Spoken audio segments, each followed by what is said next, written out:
Түүхэнд дэх хамгийн алдартай хурам эхлэлтүүд. Филдтаунаас олдсон гавлын яс. Чарльз Дарвин 1859 онд дүрсийн үүслийн тухай алдарт бүтээлээ хэвлүүлсэний дараа эрдэмтэд хүний эртний үг болох хүн дүрст мичний алдуурыг хайж олох гэж мэргэцгээж байв. Тэд хүний хувьслын цаг хугацааны хэмжээсээр дутаж буй хэлхээс үеийг олж бөглөхийг оролдож байв. 1912 онд археологч Чарльз Даус нь өнөөх дутаж буй үе шатыг оллоо хэмээн зарлаж шууган тарьсан юм. Английн Сассекс дахь Филдтауны урхаагаас учир битүүлэг гавлын болон араатай ирүүний яс олджээ. Гавлан сармагчингийнхтай илүү төстэй бөгөөд урд хойшууд нь гэмтээгүй байв. Тэрээр хүн болон сармагчны холцтой гэмээр хачин гавлын ясыг хүний хөгжлийн ирээд олдохгүй байсан тэр үе хэмээн нэрлэжээ. Учир нь гавлын дээд хэсэг нь хүнийх, бусд нь сармагчны ирүүний хэлбэртэй байв. Түүхэнд Чарльз Даусны энэ нээлтийг Филдтауны хүн гэж нэрлэдэг. Филдтауны хүн палеонтологчдын дунд хүний хувьсал хэрхэн явагдсан тухай мэтгэлцээнийг дэгдээжээ. Үнэн дээр Даус нь түүхэндх том хуурам эхлэлтүүдийн нэгтэд тулгарсан байжээ. Даус нь олдроо тэр үеийн нэрд палеонтологч Артур Смит Вудвардд авчирч өгчээ. Тэр уг олдврыг 500 мянган жилийн тэртээ хэмээн үзсэн байна. Вудвард насан үүд болтлоо Даусны олсон зүйлийг жинхэнэ хэмээн ярьдаг байв. Энэхүү олдврын тухай дэлхийд даяараа шугсан ч худал гэдэг нь баг багаар зохисаар байлаа. Дараагийн хэдэн 10 жилийн хугацаанд археологийн бусад олдврууд Филдтауны хүн хэмээх олдвор хүний хувьсалд хамаагүй болохыг нотлож эхлэв. 1950 онд Даусны олсон гавл яс дөнгөж 50 жилийн настай болохыг туршилтаар батлав. Энэ нь ердөө жирийн оронготааны гавлын яс байжээ. Гавлын ясны хэлбэрийг нь өөрчилж эртний мэт харагдуулахын тулд химийн бодис ашигласан болохыг нь шилжүүлсэн байна. Нэгэн овжин залтай нөхөр Даусанд молго өмхүүлжээ. Шинжлэх ухааны ертөнц хуурсан молгын эзэн хэн гэгч байв. Үүнд Даус нь өөрөө сэжиглэгдэж байв. Мэргэжилтнүүд олдврыг олоход тэнд байлдсан музейн ажилтан Мартин Хинтон энэ хэргийг хийсэн хэмээн үздэг. Азар хуурамч нээлт хийсэн хүмүүс хэрэг нь ичлэгдэх тэр үед бүгд аль хэдийн таалалд өгсөн байсан юм. Учир битүүлэг гүнж. Бяцхан охин бүрл гүнж болохыг мөрөөддөг. Зарим нь ханхуутай гэрлэн мөрөөдлөө биелүүлэхийг оролдох бол зарим нь өөрсдөө хааны удамтай гэж нэрлэн гүнж олон жүжиглэнэ. Ийм тохиолдол түүхэнд олон байдаг. Карабу гүнж бол өөрсдөө тунхагласан хуурамч гүнжүүдийн дундаас хамгийн их шууган тарьсан бүсгүүчүүдийн нэг юм. Ердөө 3 сар үргэлжилсэн гүнжийн түүх их хурдцтай сонирхолтой урнасан байдаг. Нэгэнтээ Английн Бристолоос холгүйхэн Алманс Берет үл ойлгогдох хэлээр ярьдаг хар хувцастай бүсгүй генетл гарч иржээ. Дайны дараах Наполеоны цаг үед тэнхийн хүмүүс гадныханд их л болгоомжтой ханддаг байлаа. Тэр хачирхалтай бүсгүйг ядуусын асрамжийн газарт аваачжээ. Гэхдээ түүнтэй хэн ч ойлголцож чадсангүй. Харин бүсгүйтэй холбоо тогтоох ажилд грек зарцтай шүүгч Симеон Варл оролцжээ. Гэвч өнөөх бүсгүй грек хүн биш байв. Харин шүүгчийн эхнэр харийн зочныг ихэд сонирхжээ. Зөвхөн усал ууж бусад төрлийн ундааг үл таашаан будаа идэж хоол идэхийн өмнө үл ойлгогдох хэлээр мөргөл үйлдэн англиар ярихад юу ч ойлгодоггүй байв. Гэвч хам баргацаан зураг хараад хідэнтэй Анана гих бөгөөд хятад хөршиг хараад маш ихээр зочино.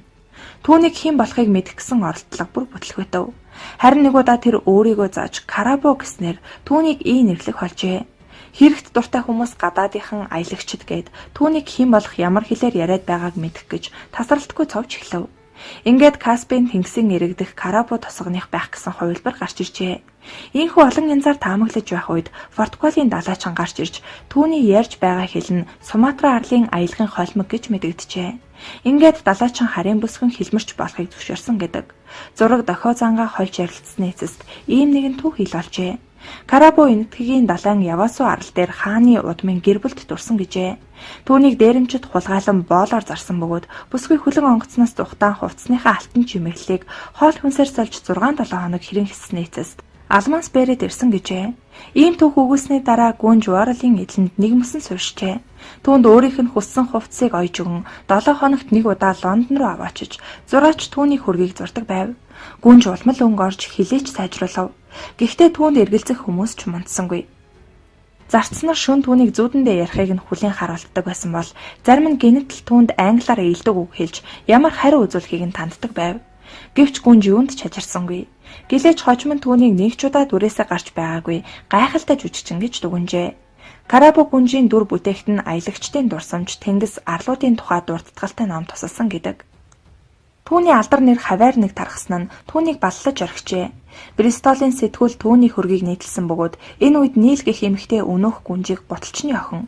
Өөрсдийн зохиосон тарабаар хэлээр ярьдаг эмэгтэй мөн гэж таньжээ. Ингээд л түүний алдар нэр унаж хуурамч гүнж их нутагтаа боцжээ. Түүний талаар сонсогдсон хамгийн сүүлийн мэдээлэл нь бүсгүй нөхөрт гарч төрлөх хотдоо суушин Бристолийн эмнэлэгт хануур хорхоо нийлүүлэгч болсон гэдэг. Тэрээр 1865 онд зүрхний шигдээсээр нас оржээ. Чернобылийн хор хөнөөлийг нуусан нь 1986 оны 4-р сарын 26-нд Украин дахь Чернобылийн атомын цахилгаан станцын дэлбэрэлтээс болж хэдэн сая иргэн цацраг идэгт байцсанд хорсон юм. Энэ нь Хирошима хотод хаясан атомын бөмбөгөөс 400 дахин хүчтэй байжээ. Чернобылийн дэлбэрэлтийн бодит үр дагаврын талаар Зөвлөлт холбоот улсын томоохон албан тушаалтнууд эмч нар ард иргэдээсээ нууж байсан гэдэг. Хүмүүс ослын үеэр энэ бүсээс шууд гарч явж болох байсан ч үүнийг зөвшөөрөөгүй юм. Үннийг тараачхан гэсэндээ гарахгүй байсан хэрэг. Зөвлөлт холбоот улсын эрх баригчид осол болсноос бүтэн нэг өдрийн дараа ойр хавийн хотуудыг нүүлгэн шилжүүлж эхэлжээ. Мөн тэд иргэдэд учирч болох хор хөнөөлийн талаар маш бага мэдээлэл тараасан байна. Зөвлөлт холбоот улсын коммунист намын ерөнхий нарийн бичгийн дарга Михаил Горбачев 18 хоногийн дараа л зөвлөлт холбоот болон бусад улс орнд дэлбэрэлт болсон аимшигт явдлын талаар мэдэгджээ. Аз болоход иргэд цацрагын хордлоход бага өртсөн учраас эмчилгээ хийхэд хялбар байв. Гэхдээ алдагдсан цацрагийн хор хөнөөл өнөөдөр ч байсаар байна. Осол хэр их газар нутгийг хамарсан талаар тухайн үеийн зөвлөлт холбоот ус юу ч дуураагүй юм. Судалгаагаар халдварын бүсэд Францын Альп дахь бүс нутаг Герман зэрэг нийтдээ 17 орон өртжээ. Тэгэхээр Чернобыль өөрөө ямар аюултай байх нь ойлгомжтой. Зөвлөлт холбоот ус зөвхөн атомын цахилгаан станцын дэлбэрэлтийн хор хохирол үр дагаврыг нуугаа зогсохгүй. Осол гарсган шалтгааныг ч таг дараад өнгөрчээ. Тухайн үед ашиглалтын дүрм журам зөрчсөн гэх шалтгаанаар захирал зарим албан тушаалтныг буруутгасан ч өөр нэг хүчин зүйлээс болж осол үүсчээ. Улсын аюулгүй хорооныхон тэртээ 1979 онд Чернобылийн атомын цахилгаан станцын барилгын ажилд үүссэн дутагдaltaй талууд гэсэн баримт гаргаж байжээ. Уг баримтад барилгын ажил төслийн хооронд зөрүү их, барилга монтажны ажлын технологи зөрчсөн. Үүний улмаас осол золгүй тохиолдол гарч болзошгүй гэж тэмдэглэжээ. Тэгэхээр хүний хүчин зүйл гэхээс илүү барилга техникийн бүрэн бос байдлаас осол гарсан байх өндөр магадлалтай. Чернобылийн атомын цахилгаан станцад 1986 онд хамгийн том осол гарахаас өмнө жижиг хэмжээний 104 осол гарч байжээ. Үүнээс өртөө 35 нь л хүний хүчин зүйлээс үлдсэн барилгын ажлын алтаа дутагдлаас болсон байдаг. Буурал өст гүнж. Хуурамч гүнж болон жүжиглсэн анхны түүхэнд тэмдэглэгдэн үлдсэн тохиолдол 13-аас 14-р зууны босгон дээр гарч байжээ. Маргарит хэмээх нэртэй нэгэн охин амьдардаг байв. Аав нь Норвегийн хаан Эрик, өвөө нь Шотландын хаан Александр, харин ээж нь өвд болсон байлаа. Гэтэл өвөө нь мориноос унаж нас нөхчөв. Ингээд Шотландд ч төрийн эрх мэдлийн төлөө тэмцэл эхэллээ. Маргаритыг төрийг жолоодно гэж шийдсэн ч тэр хитрхи балчир байсан тул түүнд зөвлөлт туслахаар болжээ. Тэд түүний ирээдүйгч олон жилээр төлөвлөсөн байв. Маргарит охин өсч том болоод Английн ирээдүйн хаан болох ханхүү Эдвардтай гэрлэж ингэснээр Англи Шотланд улс нэгдэн хэмээн үзэж байв. Гэвч хүсэл талар болжээ. 6 настай гүнж бараа бологсдын хамтаар эцгийн гэрээс гарч Ван тус руугаа очихоор Оркнын арлуудын ойролцоо завин явж явах үед охин өвдөж өвчнөд алгүй нас оржээ. Түүний цогцсыг төрлөх Норвеги улс руу буцааж эцэг нь түүнийг оршуулжээ. Гэтэл оршуулсан охин хэдэн жилийн дараа амилхан тэр 1300 онд Берлинд нэгэн эмэгтэй өөрийгөө Маргарит хууль ёсны хаан ширээ залхамжлагч гээд өөрийгөө үхээгүй харин хаан ширээг эзлэх гэсэн хүмүүсийн гар хөл болгосод түүнийг Герман руу цүүлсэн хэмээн мэдэгджээ. Түүнийг харахад 40 орчим насны мөн өсөнд нь буурал суусан байсан гэдэг. Харин жинхэнэ Маргарит амьд байсан бол 17 настай охин байх байжээ. Худалч бүсгүйг нөхрийнх нь хамт шоронд хорж өөрийгөө хааны охин гэж нэрлсэн эмэгтэйг 1301 онд олны нүдэн дээр шатаан нөхрийг нь цаазалжээ. Гэвч худалчийг ийхүү шийдэгснийг ард түмний дунд төрийн нэргэлт хийх гэсэн оролдлого гэж сэм ярилцсаар байв. Хэдийгээр луурчин эмэгтэйн тавьсан жүжиг дэндүү гинэн байсан ч түүнд итгэгсээ цаазлагдсан газар нь байнга очиж залбирал үйлдэх болж бүр 60 жилийн дараа тэр газар нь гэгээ Маргаритагийн сүм байгуулжээ. Мөн энэ үеэрээ Аудфийн хамбыг дуудсан байдаг. Гэвч энэ хамб жинхэнэ Маргаритыг мэддэг байсан бөгөөд энэ эмэгтэй Эрик хааны охин биш, Эрик хааныг хурмаа хийхээс 20 жилийн өмнө төрсөн хүн гэж өгүүлж байжээ. Гэсэн ч гэгээ Маргаритагийн сүм үйл ажиллагаагаа 100 дамжин явуулсаар шинжлэлийн үед бусад сүмүүдийн хамт дурагдсан гэдэг. Дэлхийн 3 дугаар дайн гарах шахсан нь Одоо бас бараг 1.60-ны тэртээ буюу 1962 оны 10 дугаар сарын 22-нд Америкийн нэгдсэн улсын засгийн газар Кубад зөвлөлтийн буужингууд байрлуулсныг илрүүлжээ. Хүйтэн дайны эд үед зөвлөлт холбоотоос батлан хамгаалах салбарт хамтран ажиллах, зэвсэг нийлүүлэх нэрийдлээр Кубаас цөмийн зэвсэг нууцаар нэвтрүүлж байсан гэдэг. Үүнээс үүдэн Америкийн нэгдсэн улс болон зөвлөлт улсын харилцаанд хямрал үүссэн байдаг. Энэ нь Карибын тэнгисийн хямрал нэртэйгээр түүхэнд үлдсэн билээ.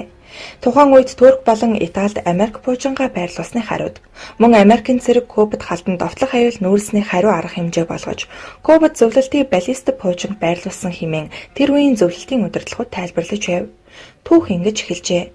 Америкийн нэгдсэн улсын хатгаасаар Кубын хувьсгалын эсэргүү хүчин 1961 оны 4-р сард Playa Giron'д буух гэж оролдоод бүтлгүй болсны дараа түүнчлэн Америкийн нэгдсэн улс Кубын эсрэг цэргийн ажиллагаа явуулахар төлөвлөж байгаа нь зөвлөлт засгийн газарт тодорхой болсны учир коммунист намын төв хорооны улс төрийн товчоо Кубад пуужин байрлуулах тухай шийдвэрийг 1962 оны 5-р сарын 24-нд гаргажээ. Кубын эсрэг Америкийн нэгдсэн улсын болзошгүй халдлагаас ердийн зэвсгэр сэргийлэх боломжгүй. Зөвхөн цөмийн цэнэгт хошуу бүхий пуужин болзошгүй түрэмгийллийг тогтоон барих найдвартай хэрэгсэл болно гэж тэр үеийн зөвлөлтийн удирдагч Никита Хрушев үзсэн байна. Энэ зорилтыг биелүүлэхийн тулд дунд тусгалын 24 харвагчтай P-12 пуужингийн 3 хороо 24 харвагчтай P-14 пуужингийн 2 хорооны бүрэлдэхүүнтэй пуужингийн дивизийг Кубад байрлуулах болжээ. Пуужингуудын тусгал нь Америкийн нэгдсэн улсын нутаг дэвсгэр дээрх нэн чухал объектуудыг сөнөөхөд хүрэлцээтэй байв. Куб дахь зөвлөлтийн цэргийн бүлэглэлийн нийт бие бүрэлдэхүүнд 43 мянган хүн байжээ. Бие бүрэлдэхүүн зэвсэг техникийг 1962 оны 7 дугаар сарын 12-наас эхлэн Куб руу тээвэрлэж эхэлжээ. Үүний тулд зөвлөлтийн тэнгисийн цэргийн флотын 80 хүлэг онгоцыг дайчилжээ. Америкийн нэгдсэн улсын эрх баригчид Кубад зөвлөлтийн мэргэжилтнүүдийн тоо нэмэгдэж, тэд тус арал дээр үйл ойлгогдох шинэ үйл ажиллагаа явуулах болсон тухай мэдээллийг тагнуулын албаныхаа шугамаар хүлээж аваад Америкийн нэгдсэн улсад цохилт өгөх бололцоогоо өргөжүүлж байгаа нь ноцтой уушиг зайлшгүй тарих болно гэдгийг зөвлөлт холбоот улсын засгийн газарт анхааруулжээ. Гэхдээ Кубад зэвсэг байлдааны хэрэгсэл нийлүүлж байгаа нь зөвхөн батлан хамгаалах зорилготой гэж зөвлөлт засгийн газар хариу мэдэгджээ. 1962 оны 10 дугаар сарын 14-нд Америкийн тагнуулын U-2 нисэх онгоц Кубад байрласан зөвлөлтийн пуужинд цэргийн гарааны байрлалууд болон усан онгоцноос пуужин буулгаж байгааг илрүүлэн зургийг навснаар тэдний нууцыг илчилсэн байна. Энэ тухай тагнуулын төв газар 1962 оны 10 дугаар сарын 16-нд Америкийн нэгдсэн улсын ерөнхийлөгч Жон Кеннедид илтгэсэн нь хямралыг улам даамжруулжээ. Тэр үед пуужингуудын заримд нь цөмийн цэнэгт хошуу угсарсан байсан бөгөөд тэдгээрийг хэрэглэх тухай шийдвэрийг газар дээр нь гаргах бүрэн эрхийг зөвлөлтийн цэргийн командлалд олгосон нь байдлыг цөмийн зэвсэг хэрэглэсэн дэлхийн 3 дугаар дайны ирмэгт авчирчээ. Америкийн нэгдсэн улсын ерөнхийлөгч Жон Кеннеди 1962 оны 10 дугаар сарын 22-нд Америкийн эргээс 144 км-ийн цаана зөвлөлт холбоот улс цөмийн пуужин суйрлуулсан талаар дэлхий дахинд мэдэгдсэн хямралыг оргил зэгтэнд хүргэсэн юм. Тэрбээр анхны алхам болгож Кубыг тэнгисээр бүслэн хаахаа зарлаж пуужингаа тус арлаас даруй гаргахыг зөвлөлт холбоот улсад тулган шаарджээ. Хэдийгээр Оросууд энэ мэдэгдлийг няцааж пуужингуудаа мод бут шавраар нуух гэж оролдсон ч амжилт олоогүй юм. Кеннеди флотын ангид нэгдлүүдийг Карибын тэнгист оруулах, тэрчлэн стратегийн нисэх хүчнийг байлдааны бэлэн байдалд оруулах тушаал өгсөн билээ. Кубыг бүслэн хаах ажиллагаанд 238 хүлэг онгоц оролцжээ. Зөвлөлт засгийн газар хариуд нь хамгийн хүчтэй цохилт өгөх болно гэж мэдэгджээ. Зөвлөлтийн бүх зэвсэгт хүчин юуны өмнө стратегийн зориулалттай пуужинд цэргийг байлдааны өндөржүүлсэн бэлэн байдалд оруулсан байна. Хямрал үргэлжилсэн хэдэн өдөр дэлхий цөмийн зэвсэг хэрэгэлсэн дэлхийн 3 дугаар дайнд маш ойртож очсон байв. Америкийн нэгдсэн улс зөвлөлт холбоот улс аль аль нь эцсийн арга хэмжээ авахд бэлэн байгаагаа харуулахын цацуу суртал нэвтрүүлгийн кампани эрчимтэй өрнүүлж байв. Америкийн нэгдсэн улс ямар ч үнээр хамаагүй зөвлөлтийн пуужингуудыг зайлуулах шийдвэр төгс байгаа нь тодорхой болмогц 10 дугаар сарын 26-нд Хрушев Кеннедид илүү эвлэрэнгүй илгээлт явуулж Кубад зөвлөлтийн хүчрхэг зэвсэг байгааг хүлээн зөвшөөрөөд зөвлөлт улс Америкийн нэгдсэн улсад довтлохгүй гэдгээ ерөнхийлөгчид батлан илэрхийлжээ. Олон улсын байдлыг дэлхийн шин дайн үүсдэл хурцдахаас зайлсхийхийн тулд зөвлөлт засгийн газар Кубын нутгаас пуужингаа гаргах тухай Америкийн нэгдсэн улсын шаардлагыг зөвшөөрөх зүйтэй гэж үзжээ. Ийхүү удтал хэлэлцсэний эцэст цөмийн зэвсгээ Оросууд эргүүлэн татгаар болсон юм. Үүний хариуд Америкийн засгийн газар Кубын нутаг дэвсгэрийг халдашгүй дархан байдлыг хүндэтгэх, түүний дотоод хэрэгт үл оролцохыг батлан илэрхийлжээ. Мөн Америкийн пуужинг Турк, Италийн нутгаас татах тухай нууцаар тохиролцсон байна. 1962 оны 11-р сарын 2-нд Америк нэгдсэн улсын ерөнхийлөгч Кеннеди зөвлөлт улс Куб дахь буужингуудаа буулгасан гэдгийг зарлажээ. Хуурамч Анастасия гүнж буюу Анна Андерсон 1917 онд эхэлсэн Оросын хувьсгал эрч хүчээ авах тусам 2 дугаар Николай хааны гэр бүлийнхэн амьд байгаа нь большевикуудын улс төрийн бодлогод саад болох болов. Большевикууд Романовыхны хааны гэр бүлийн удам мөхсаа болох 2 дугаар Николай түүний эхнэр хүү 4 охиныг засаглалд гарч ирэхгүй болгох зорилготой байв. Ингээд 1918 онд большевик хувьсгалчид Оросын эзэнт гүрний сүүлчийн эзэн хаан 2 дугаар Николай түүний гэргий 5 хүүхдийнх нь хамт Екатерин бүрэг хотын байшингийн зойронд бодож хөнөөсөн гэдэг. Гэтэл олонний дунд хааны гэр бүлийн зарим нэг гишүүд тэр дундаа хамгийн бага охин Анастасияг нь зугтааж амьд гарсан гэсэн цуу яриа гарах болов. Үүнээс болоод 2 дугаар Николай хааны гэр бүлийг буудан хөнөөсний дараа өөрийгөө гүнж гэж нэрлэх бүсгүйчүүд үе гарч ирсээр байжээ. Хэд хэдэн хуурамч Анастасия гарч ирсний дунд өөрийгөө Анастасия гүнж гэж нэрлсэн Анна Андерсон гэгч хамгийн үнэмшилтэй нэжээ. Тэр Горсетын доторх үнэт хэдлэл сумнаас өөрийг нь хамгаалсан гэд гэрийн хонглоос гарахт нь Чайковский гэх зэрэг тусалсан гэж батлан ярьдаг байжээ. Түүний биен дээр галт зэвсгийн шарх сар илэрсний дээр гүнжин ядлаар хөлийн хуруунд тахир байжээ. 1920 онд Берлиний цагдаа гүүрнээс үсрэхийг завдсан нэгэн эмэгтэйг аварснаар бүх зүйл эхэлсэн гэдэг. Мөнгө бичиг баримтгүй бүсгүйг ядуусан сэтгцэн эмнэлэгт хэвтүүлв. Анна Андерсон өөрийнхөө амийг ээгүүтэх гэсэн оролдлого нь бүтлгүүцний улмаас албадан эмчилгээнд орж эмнэлэгт ухаан ороод өөрийгөө хааны гэр бүлийн бага охин Вангийн хатан Анастасия байна хэмээн ярьжээ. Эмнэлэгт жил гаруй хугацааг өнгөрүүлсэн бүсгүй өрөөнийхөө өвчтөн Мария Пойтертийн ачаар энэ түүхийг зохиосон гэдэг. Учир нь амиа хорлохыг завдсан бүсгүйтэй хамт хэвтэж байсан тэр бүсгүй нь хааны октийн нэг гэдэгт бат итгэсэн байжээ. Ийхүү бүх зүйл дистаралалтай өрнөжээ. Хааны гүнжийг танихаар ирсэн анхны хүн нь хааны хорооны ахмад асан Мария Пойтертийн танилэр байв. Дараа нь Анастасияг мэддэг байсан бусад хүмүүс ч ирж харжээ. Романовын асран хамгаалагч Хамаатан Садна нь түүний жинхэнэ хэсгэд эргэлзэж байсан боловч мөн гэж батлах хүмүүс ч гарч ирсэн байна. Анастасияг цөөхөн хүн таньж мэддэг байсан ба эдгээр хүмүүс Андерсныг Анастасия хэмээн итгэж байсан ч олон хүмүүс Анастасия биш энэ бол худлаа хэмээн үздэг байв. Тэдний санаа зөрөлдсөн ч цуу яриа хэдийн дэгджээ. Тэр үнэхээр манай бяцхан охин мөн бол яах вэ?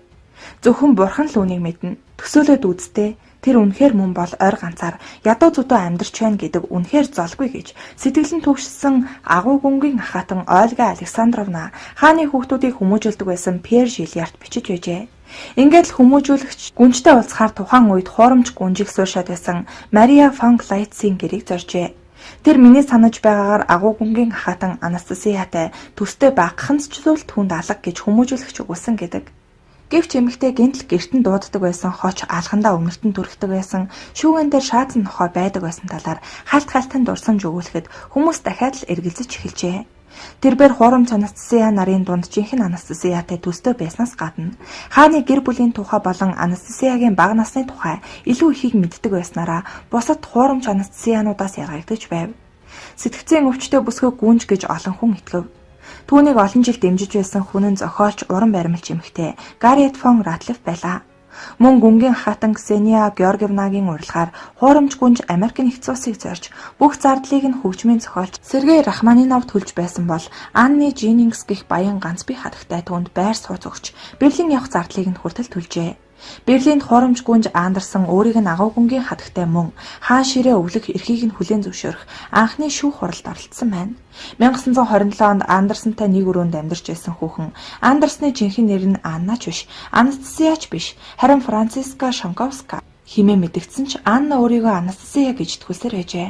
10-ад жил үргэлжилсэн шүүх ажиллагааны явцад Анна сүлдээ бодилсан хэдий ч өөрийгөө Анастасия гэж нэрлсээр байв. Шүүх хуралдаан араасаа үргэлжилж 50 жилийн нүрийг үзв. Нэгэн дэмжигч нь түүнийг шүүх дээр жинхэнэ Анастасия гэж батлах гэж оролдсон юм. Гэвч аль ч тал юу ч баталж чадсангүй. 1968 онд хэдийн 70 нас хүрсэн Анна түүний олон жилийн шүтэн бишрэгч профессор Жон Манахантай гэрэлжээ. Хуурамч гүнжийн жинхэнээр одоо хүртэл маргаан дагуулдаг. 1991 онд задлан шинжилгээнд оруулсан хааны гэр бүлийн цогцсны ДНК шинжилгээч эргэлзээ төрүүлдэг.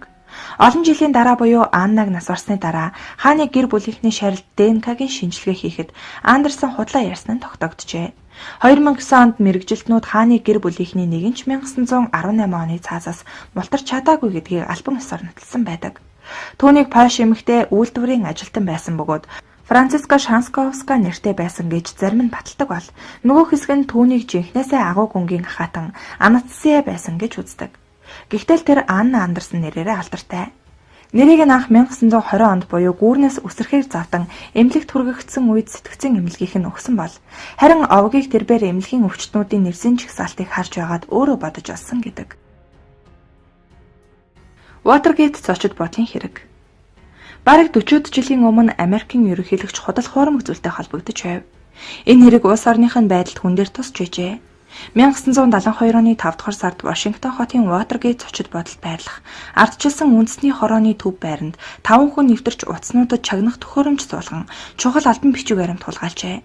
Нэг сарын дараа дээрх тагнуулууд штабын хаалгыг эвдэж дахин нэвтрэх гэж байгаад баривчлагдсан юм. Гэвч эрх баригчид тэднийг ерөнхийлөгч Ричард Никсны сонгуулийн кампанид ажилд оролцсон хүмүүс болохыг олж мэджээ. Хэдийгээр олон хүн Никснийг сэжиглэж байсан ч тэрээр энэ явдалт ямар ч холбоогүй хэмээн мэдэгдэж улиран сонгогдсон юм. Хэдий тийм боловч Никсны худал үгс үннийг нууж чадсангүй. Дараагийн жил нь энэ хэргийн нарийн ширийн зүйл ил болоход Никсны ойрын өндөр албан тушаалтнууд дээрх байранд чагнах төхөөрөмж тавих тушаал өгсөн болох нь тодорхой болжээ. Вашингтон Пост сонин холбооны мөрдөх товчооны нэрээр нууцсан мэдээлэгчийн ачаар ерөнхийлөгч Никснийг Watergate-ийн хэрэгт холбоотой болохыг олж мэдсэн юм. Никсон ч энэ талаар юу ч мэдэж байгаагүй гэсэн хариулт өгчээ. Түүний энэ хариулт удаж төдөлгүй худлаа болох нь тодорхой болов. Цагаан ордонд буй хүмүүсийн яриаг чагнадаг байсан бичлэгийг мөрдөн байцаахгүй юмс нийтэд ил тод болох. Гүйцэтгэх давуу эрх мэдлийнхээ үндсэн дээр Никсон татгалзсан хариу өгсөн тул дээрх бичлэгүүдийн агуулгыг Америкийн нэгдсэн улсын дээд шүүх нийтэд ил болохоо шийдвэрлэжээ. Эцэст нь дээрх хэргийн талаар Никсон өөрөө ярьж байгаагаасаа илүү их юм мэдэж байсан гэдэг нь тодорхой болжээ. Бүх юм тодорхой болоход Никсон огцрох өргөдлөө өгчээ. Ийхүү 1974 оны 8 дугаар сарын 9-нд Никсон өөрийн хүсэлтээр огцорсон Америкийн нэгдсэн улсын анхны ерөнхийлөгч болсон юм. Энэ хил амтай хэрэг Америкийн улс төрийн бодлогод арилшгүй хар мөрүүлдсэн билээ. Нийлээд хэдэн жилийн дараа сонгогдсон ерөнхийлөгч Жимми Картер ч тийм ч сайн байж чадаагүй юм. 2 дугаар шарилцыг хөнөөх гэсэн Тит Оутсын хувилдаан. Английн зартай хувилдаанч Титус Оутс заллин хийх талаар аль хэдийн гашсан нэгэн байв. Тэр Английн нэртэй нэлээд хэдэн сургууль, тэдгээрийн дотор Тэнгисийн цэргийн флотын командын сургуулиас хүртэл хасагдсан байв. Оутс худал мэдүүлэг өгснөөхөө төлөө шийдэгдсэн ч эрхчлөөтэй үлдсэн байжээ. Гэвч түүний зүгээс үлдэх хамгийн том хуурам эхлэлт хараахан болоогүй байв. Анабаптист номлогчийн хүү Протестант шашинтан Оутс Англикан шашны гэрээсийг судлахын тулд Кембрижид элсэн оров. Тэндээ бас л хэрэг үлдэж сургуулиас хөөгдсөн байна. Хэдийгээр Оутс сургуулиас хөөгдсөн ч боловсралгүй мөртлөө боловсралтай юм шиг дүрсгэж католик шашинтнуудын ойр орчмоор эргэлзээр байв. Өөрийн найз католик бус шашинтан Израиль Тонгийн дэмжлэгтэйгээр эсрэг талынхны дунд нэвтрэн орж католик шашны дунд сургуульд элсэн оржээ. Дараа нь өөр нэгэн католик шашны дунд сургуульд элсэн ч бас л хөөгдөв. Гэхдээ энэ хугацаанд Оутс католик шашинтнуудаас хариугаа авахын тулд тэдний талаар хангалттай мэдээлэлтэй болсон байв. 1678 онд Оутс Есүитүүд 2 дугаар Чарльз хааны амьд халдах гэж байна гэсэн худал яриаг сэтэж өөрөө энэ хувилдааныг илрүүлсэн болж жүжиглжээ. Есүитүүд 2 дугаар Чарльз хааныг хороож оронд нь түүний ах католик шашинтан Джеймсийг тавих гэж байна хэмээн худал хувилдааны санааг Оутс зохиосон байв. Үүнээс үүдэн бараг 3 жилийн турш хүмүүс сэтгэл санаа нь хямарч католик шашинтны эсрэг үздээс болж 35 хүнийг цаазалжээ. 1685 онд Чарльз хааныг нас барсны дараа Джеймс хаан болж Оутсыг худал цуу хэрэгээр шүүж шившиг тэргийн багнанд хүлж дараа нь шоронд хоржээ.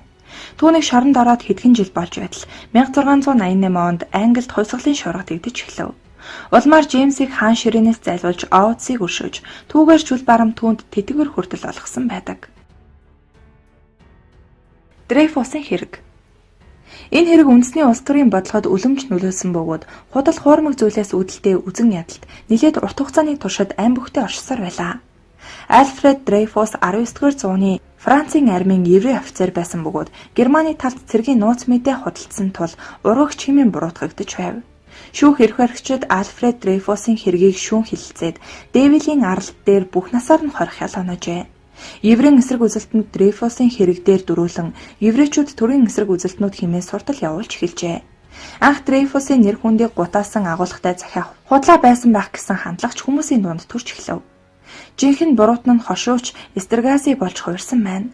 Нийгэмд гаргасан шийдвэрээ хадгалж Францын эрх баригчид энэ хэргийг булзааруулах гэж оролдоход зохиолч Эмиль Золя армихныг гэмт хэрэгтнээ нуусан хэмээн буруутгав. Эцэст нь Дрейфусийн хэргийг дахин шүүх болон үүнийг эсэргүүцсэн талуудын хооронд маргаан өсөв. Хоёр тал хоёулаа Дрейфусыг буруутай болон буруугүй хэмээн маргалдаж эхлэв. 12 жилийн хугацаанд еврейн эсрэг үзэлтэй бүлэглэлүүдийн эсэргүүцэл замхарч улс төрийн чиг хандлагч өөрчлөгдөв. Хошууч Хоберт Жозеф Хенри дээрх хэргийн гол материалуудтай танилцах боломж олдсны дараа тэр амиа хорлжээ. Гэсэн ч Францын шинээр сонгогдсон алба хэргийг дахин задлах шийдвэр гаргажээ. Шүүхээс дахин Дрейфусыг буруутай хэмээн үзсэн ч хожим нь Дрейфус ерөнхийлөгчийн өршөлд хамрагджээ. Хэдэн жилийн дараа иргэний давж заалдах шүүх Дрейфусыг гин буруугүй хэмээн үзэж, Дрейфус айрамдаа албаа амжилттай үргэлжлүүлэн дэлхийн 1-р дайнд нэр төртөө оролцож явжээ. Энэ хэргийн ачаар Францын улс төрийн бодлогын чиг хандлагч өөрчлөгдсөн гэдэг. Тройны модон морь. Тройны морь буюу Trojan Horse гэсэн хэллэг нь эртний Трой хотоос гаралтай бөгөөд грекүүд заль зохион дотроо хүндий модон моринууд хийж улмаар өөрсдийн зэвсгэлсэн цэргүүдийг нуун эвлэрхийн бэлэг тэмдэг болгон Трой хот руу илгээснээр хотыг эзэлж авсан түүхтэй. Грекийн шилэг түлэгрүүд дотроос хамгийн их алдаршиж үлдсэн нь модон мориор хотыг эвдсэн тэмдэглэл юм. Ахаачууд Бага Азийн үзэсгэлэн Трой хотыг эзлэх гэж 10 жил дайцсны эцэст уран аргаар сансандаа хурж буй талаар уг үлгэрт өгүүлдэг. Трой хотыг хүрээссэн хан хэрмийг шуурга дуудагч, газар сэгсрэгч далай тэнгисийн бурхан Посейдон өөрийн гараар барьсан тул хизээч эвдэршгүй бат бөх байлаа. Тиймээс Трой хотыг ялагдашгүй гэлцдэг байв. Олон яруу баатар ирсийн үхлийг дуудсан дайн 10 жил үргэлжилсэний эцэст Итакийн хаан зайлигт Одиссей модоор аврах том морь урлан цэргүүдэд дотор нууж Трой хотод нэвтэрсэн гэлцдэг. Бурхан үлдээсэн өргөл гих тус морийг тройчууд хоттой оруулахын тулд эвдэршгүй хэрмээ өөрсдийн гараар нураасан гэдэг. Анх Тройны Парис гих житгээс Спартын хааны эхнэрийг дагуулan оргон зогцснаар дайн эхэлсэн гэдэг. Энэ дайн бүтэн 10 жил үргэлжилсэний эцэст Тройчууд грекчүүдийг ялсан хэмээн андуу ташаа ойлгож байв. Тэдэнд грекчүүд дахин зайл гарган ямар гинтийн бэлэг барихыг юм чинээч төсөөлөөгүй байлаа. Грекчүүд аврах хэмжээтэй маш том, дотроо зэвсгэлсэн дайчдыг нуун багтаасан модон морь бүтээжээ. Тэгээд грекчүүд дайснуудаа энэ бол энхийг илэрхийлсэн бэлэг юм шүү хэмээн итгүүлж чаджээ. Трой хотынхан ч энэ бэлгийг нь баяртай наргагүй хүлээн аваад өөрсдийн бэхлэлт босгосон хоттой оруулчихжээ. Шүн дундын үед Троянчуудыг унтсан хойно модон морин дотор нуугдсан грек цэргүүд мориноосоо гарч доош бууж тэднэр рүү дайрч хотыг сүтгэн ялалт байгуулжээ. Энэ үнэхээр үнэн бол түүхэн дэх хамгийн амжилттай хэрэгжсэн зайлт арга болох юм. Энэ модон морины тухай Гомер Илиадта, Вергилийн Энеадта дурдсан байдаг. Трой үнэхээр байсан гэдгийг баримт нотолдог болохоор Гомерийн өгүүлэг болон үлгэрүүдэд үнний хувь байгааг харуулдаг. Ийм дэрдэмтэд Гомерийн өгүүлэлгүүдийг аль эртнээс судлаж түүхтэй хэрхэн давхцаж буг ширхэгчлэн судлаж байна. Түүхч Майкл Вудын таамаглаж байгаагаар Тройны морийг хотын бэхлэлтийг мөргөн орж эзлэхийн тулд бүтээгдсэн гэжээ. Нацизмын хуурам ихэлсэн суртал нэвтрүүлэг. 1930-аад оны үед Германд нацизм үүсэж байхад еврейчүүдийг үзэн ядах үзэл тийм ч шин сонинзул биш байв. Адольф Гитлер ард түмний хурсан юм. Еврейчүүд бол нийгмийн бүх ангуудын дайсан хэмээн тэр олон хүнд итгүүлжээ. Тэрээр хүмүүсийг дарамтлах, айлган сүрдүүлэх замаар худал хуурмгаа хүмүүс цулгасан байна. Дэлхийн 1-р дайны дараа түүнд дэлхийг эзлэх мөрөөдлөө гүйцэлдүүлэх боломж олгосон юм. Энэ үеэс еврейчүүд олон зууны мөрдөлт мөшгөлтөнд зовж шаналан эрхэн зөрчигдөж байв. Нацистууд өөрсдийн онлоо мөнхөлсөн ч энэ удаагийн худал хуурмаг явдал нь дэндүү их хохиролтой байв. Версалийн гэрээний дагуу германчууд их хэмжээний өрн дунснаар мөнгөн тэмдэгтийн хан шунаж, инфляц асар өндөр түвшинд хүрсэн байна. Удалгүй еврейчүүдийг үзэн ядах үзэл урд өмнөхөөс бүр ч илүү өргөн хүрээтэй илэрч еврейчүүдийг газрын хөрснөөс арчиж хайхыг уриалж байв. Тавьсан зорилгодоо хүрэхийн тулд Адольф Гитлер болон түүний суртлын яамны сайд Йозеф Геббельс еврейчүүд дайсан гэдгийг Германы ард түмэнд итгүүлэхийг оролдож янз бүрийн аргыг хэрэглэсээр байлаа. Нацистууд хэвлэл мэдээллийн хэрэгслийг гартаа бүрэн атгаж байсан тул германчуудын бүх асуудал болон дэлхийн 1-р дайнд ялагдсан явдалт еврейчүүд буруутай хэмээн сурталчилж эхлэв. Үүнийгээ нотлохын тулд дундад зууны үед еврейчүүд Христ шашинтай хүүхдүүдийг шашны зан үйлээ хийхдээ алж устган тэдний цусыг фагсын үеэр иддэг талхаа барихтаа ашиглаж байсан хэмээн суртал нэвтрүүлэгтээ байнга ярьдаг байжээ. Гитлер болон түүний хамсаатнууд еврей үндэстнийг золигт гаргахын тулд том хуурам мэхлэлт хийхээр сэцсэн нь энэ байв. Тэдний онол ёсоор худлаа зүйлийг олон давтах бүр хүн эхлээд итгэхгүй байсан ч дараа нь итгэж эхэлдэг хэмээн үзэж байв. Хүн бүр баг багаар худлаа ярьдаг, том худлаа ярихыг зүрхэлдэггүй. Том худлаа ярих нь бодит байдал төдийлөн нийцдэггүй тул хүмүүс хэр барагтаа итгэдэггүй. Гитлер ч өөрөө ингэж бодож байжээ. Энэ онол түүхийн олон жилийн турш яагаад худал хуурмаг зүйлүүд ам бүхтэй байсаар ирснийг баталдаг.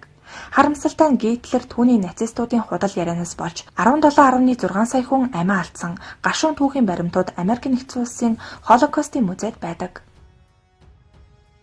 Хан Ван Мегерний хурамч зургууд. Хан Ван Мегер хэмээх зураач байсан бөгөөд хүмүүс түүнийг дутуу үнэлсэн хэмээн гоморхож явдаг нэгэн байв.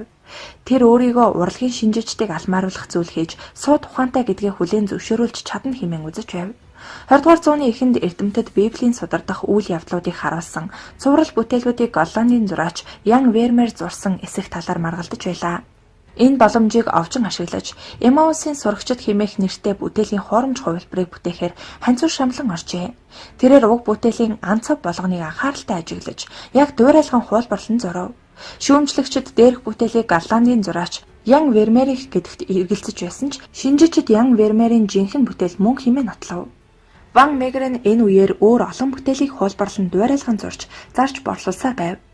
Ван Мегер нь өөрийгөө магтуулахаас илүү өөрийгөө нуун далдалж олсон ашгаа бусдаас харамлахыг илүүтэд үзэх болов. Гэвч Ван Мегерийн 1930-аас 1940-од оны үед ажиллаж байхдаа нэгэн ноцтой алдаа гаргажээ. Тэр өөрийн нэгэн зургаа Германы нацист намын нөлөө бүхий хүнд худалджээ. Дайны дараа холбоотнууд Ван Мегерийг үндэсний баялагийг дайсанд худалдсан тул дайсантай хувилдагч хэмээн тооцжээ. Үүнээс болж Ван Мегерийн эрх чөлөөгөө хадгалж үлдэхийн тулд нууцаа дэлгэхээс өр аргагүй болжээ. Дээрх нөлөө бүхий нацист намын гишүүнд худалдсан зураг хуурамч байсан гэдгийг батлахын тулд эрх баригчдыг байлцуулан дахиад бас нэгэн хуулбар зургийг өөрийн гараар зурж үзүүлжээ. Ингэсний ачаар Ван Мегер нь 1 жилийн хоригдох ял авсан боловч шүүх хурлаас хойш 2 сарын дараа зүрхний шигдээсээр таалалд өгсөн гэдэг. Black Sox-ын дулаант лувир. 1919 онд болсон бейсболын дэлхийн аврах шалгаруулах тэмцээний шувдарган шатанд үлдсэн Чикагогийн Black Sox багийн гишүүд 100,000 $100 буюу одоогийн ханшаар 1.4 сая долларын хахуул авч санаатаагаар ялагджээ. Тэмцээний үеэр тэд ердийнхөөс муу тоглож байсныг бусад багийнхан анзаарснаар Black Sox-ийнхнийг сэжиглэхэд хүргэжээ. Тоглолт дууссаны дараа элдв таамаг цуу яриа гарч хууль сахиулах байгууллагаар үнийг тогтоолохоор болж эцэстээ Америк нэгдсэн улсын дээд шүүх мөрдөн байцаалт явуулснаар тус багийн 9 тоглогч лувир хийсэн нь илэрчээ. Гисэн хэдий ч тэдний мэдүүлгийн баримт учир бүтгүүлгээр алга болсон тул ямар нэгэн хүнд шийтгэл авалгүй харин тэд бейсбол тоглох хэрэгээ насан туршдаа асуулжээ. Энэ нь Америк нэгдсэн улсын спортын түүхэнд хамгийн том лувирын хэрэг болсон байдаг.